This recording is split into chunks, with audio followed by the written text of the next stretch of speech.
given the data points here, our goal is to find the parameters that fit the data best.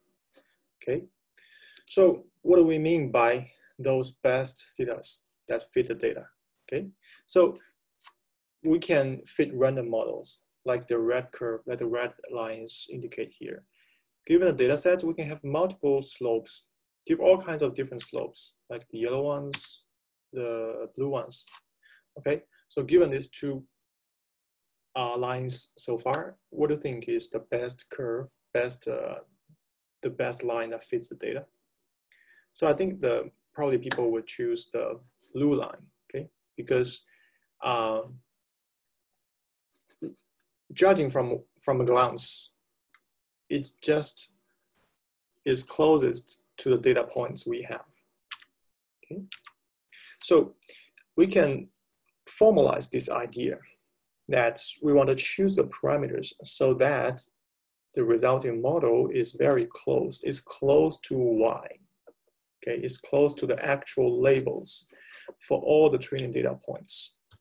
Okay, for all the training data points X, Y here, and the superscript is the number, is the ith data instance. Okay, we want it to be close to the actual label Y.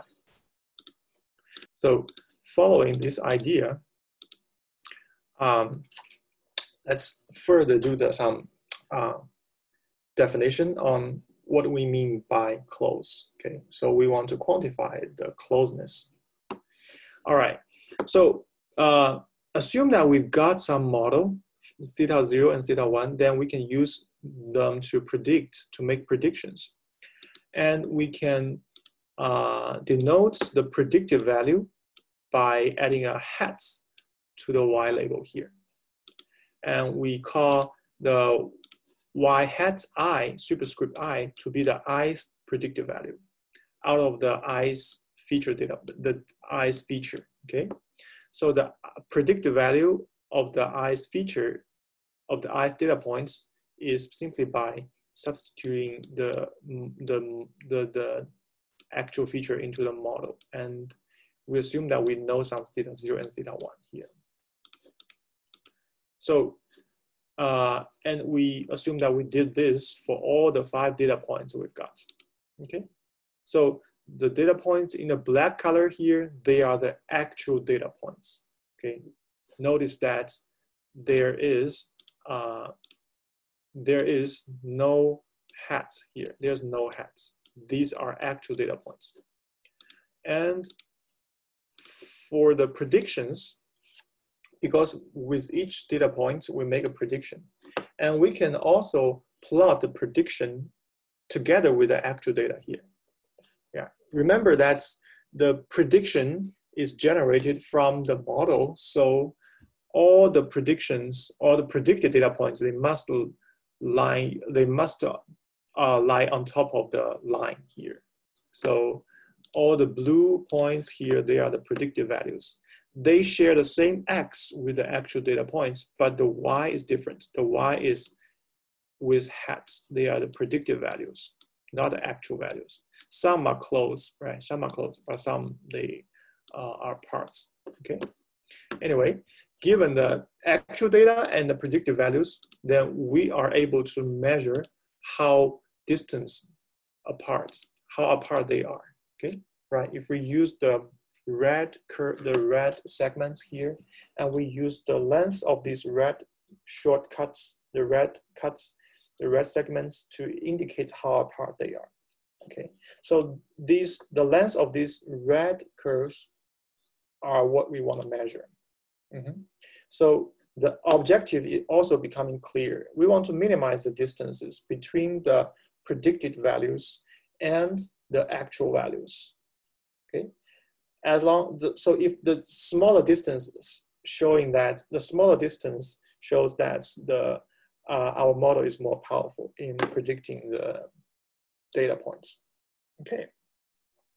So let's now further define the learning objective.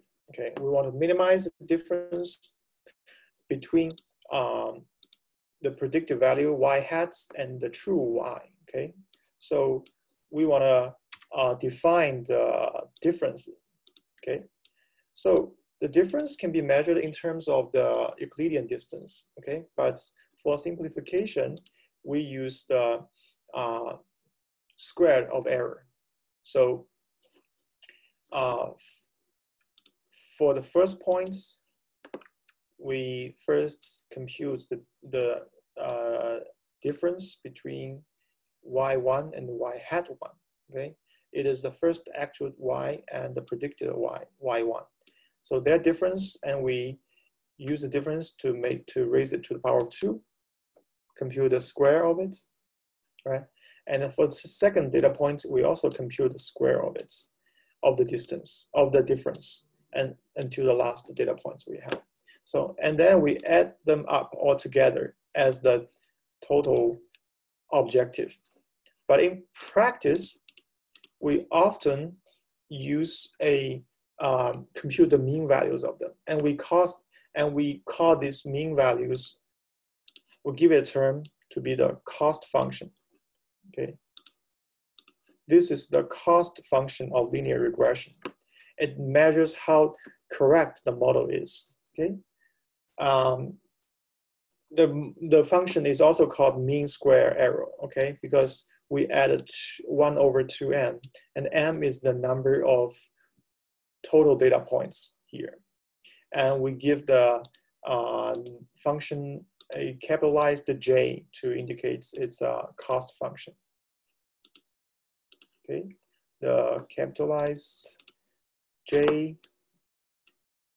indicates the cost function, and it is the summation of all the means, all the square of error terms, and normalized by the total number times 2 of the data points. So we'll later see why we put a 2 here. It is simply for a simplification purpose, okay? So why we put theta 0 and theta 1 here?